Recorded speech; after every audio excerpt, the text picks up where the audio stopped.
Hi everyone, welcome back to my channel Sumi's blog. আজকে আমি সারাদিন কী করলাম সেটা তোমাদের সাথে শেয়ার করব। তো সকালবেলাটা একটা গরম জলে চিয়া সিডস দিয়ে শুরু করলাম। আজ ব্রেকফাস্টে ওটস খেয়েছিলাম। এমন আমি কদিন ধরেই প্রায় এটা শুরু করেছি, দেখা যাক কতদিন করতে পারি। আর আজ ছিল একটা বিয়ে বাড়ি, আর বিয়ে তাই সেই জন্য আমি চুলে আজকে একটু ফ্ল্যাক্সিস জেল অ্যাপ্লাই করব। চুলে আমি সেরকম কিছু অ্যাপ্লাই করি না, তো আজকে একটু ফ্ল্যাক্সিস জেল অ্যাপ্লাই করব। সেই জন্য ফ্ল্যাক্সিস তেল আর কটা জবা ফুল নিয়ে ফুটিয়ে সেটা একটা জেল তৈরি করে নিয়েছি। আর তাতে অ্যালোভেরা জেল, একটু নারকেল তেল আর একটা ভিটামিন ই ট্যাবলেট দিয়ে দিয়েছি। যদিও ভিটামিন ই ট্যাবলেটটা তাও তোমাদের ম্যান্ডেটরি না, কিন্তু আমি দিয়েছি। এর আগে আমি কোনো ভিটামিন ই ট্যাবলেট অ্যাপ্লাই করিনি, তো ফার্স্ট টাইম দিলাম। আর দিয়ে ভালো মতো সবটাকে মিক্স করে নিতে হবে, কারণ এই যে এটার মধ্যে যে অ্যালোভেরাটা, এটা আমি গাছের র অ্যালোভেরা দিয়েছি। মানে আমাদের বাড়িতে গাছ আছে অ্যালোভেরার। তো এর ফলে কী হয় না, এটা না মানে মাথার মধ্যে গোটা গোটা হয়ে থাকে, মাথায় দেওয়া একটু প্রবলেম হয়ে যায়। সেই জন্য আমি কিছুটা, পুরোটা যদিও মিক্স হয় না, তাও আমি কিছুটা মিক্স করে নিয়েছি সব কিছুকে। অ্যান্ড এটা ভালো করে মিক্স করে নেওয়ার পর এটা আমি মাথায় অ্যাপ্লাই করেছি। মাথায় অ্যাপ্লাই করে প্রায় আমি আধা ঘন্টা থেকে 1 ঘন্টা রেখেছিলাম, এতক্ষণ না রাখলেও হবে। আর তারপরে আমি নর্মাল শ্যাম্পু দিয়ে এটা শ্যাম্পু করে নিয়েছিলাম।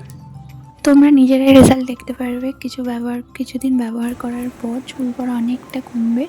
যাই হোক, তো তারপরে আমি স্নান করে পুজো দিয়ে নিলাম। আর আজকে ভাত ভাজা খেতে ইচ্ছা করছিলাম, মাকে বলেছিলাম। তো দাদার সাথে তারপরে একটু বিকালে বেরোলাম গিফট কিনতে, যেহেতু বিয়েবাড়ি ছিল তো গিফট কিনতে গিয়েছিলাম। আর এখান থেকে আকাশটা দেখতে এত সুন্দর লাগছিলো, ওয়েদারটা দেখতে, তাই ভাবলাম ক্লিপটা তোমাদের সাথেও শেয়ার করি। তো তারপর চলে গেছিলাম বিশালে। আমাদের তো একটাই ডেস্টিনেশন কিছু হলে ঘুরতে যাওয়া, শপিং করার, গিফট কেনার, যাই হোক। তো বিশালে চলে গেছিলাম। অনেক কিছু দেখার পর এই ডিনার সেটগুলো দেখছিলাম, যেটা একটা পছন্দ হয়েছিল সেটা স্টক ছিল না, একটা তারপর অন্য একটা নিয়ে তো চললাম বাড়ির পথে। বাড়ি ফিরে নিয়ে গিফট প্যাক করতে অনেকটা লেট হয়ে গেছিলো, তাই আর কোনো ক্লিপ নিতে পারি। তাড়াহুড়ো করে রেডি হয়েছিলাম, মানে এত তাড়াহুড়ো লেগে গেছিলো যে ম্যাচিং কিছুই পাইনি। চোখের সামনে যা পেয়েছি তাই পরে নিয়েছি। আর আমাকে কেমন লাগছিলো জানিও। তো তারপর আমরা বেরিয়ে পড়েছিলাম 9টার দিকে। আর তারপরে পৌঁছে গেছিলাম এতে ভবনে হয়েছিল। এটা একটা রিসেপশন পার্টি ছিল। আর ওই যে আমাদের bride and groom blue matching করে পড়ছে, কি সুন্দর লাগছে। তো তারপরে এখানে কিছু স্টার্টার ছিল, কিছু স্টার্টার ট্রাই করলো, খেয়ে তারপর চলে গেছিলাম আমরা খেতে, মানে রাতে ডিনার করতে, যেহেতু অনেকটাই রাত হয়ে গেছিলো। তো তারপরে চুল টুল খোপা করে নিয়েছিলাম, যেহেতু এখন বাড়ি যাওয়া আছে। আমাকে চুল খোপা করে ভালো লাগছে না, চুল ছেড়ে ভালো লাগছে জানিও তো।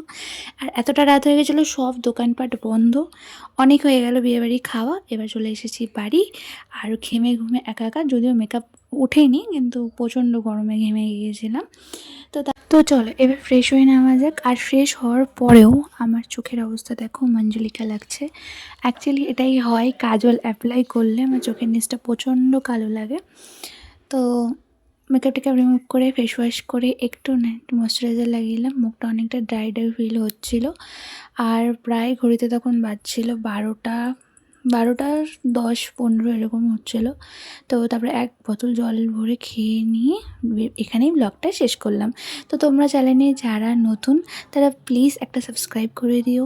তোমাদের সাপোর্ট ছাড়া এগোনো সম্ভব না, তাই একটু পাশে থেকো। সবাইকে জানাই good night, thanks for watching, tata.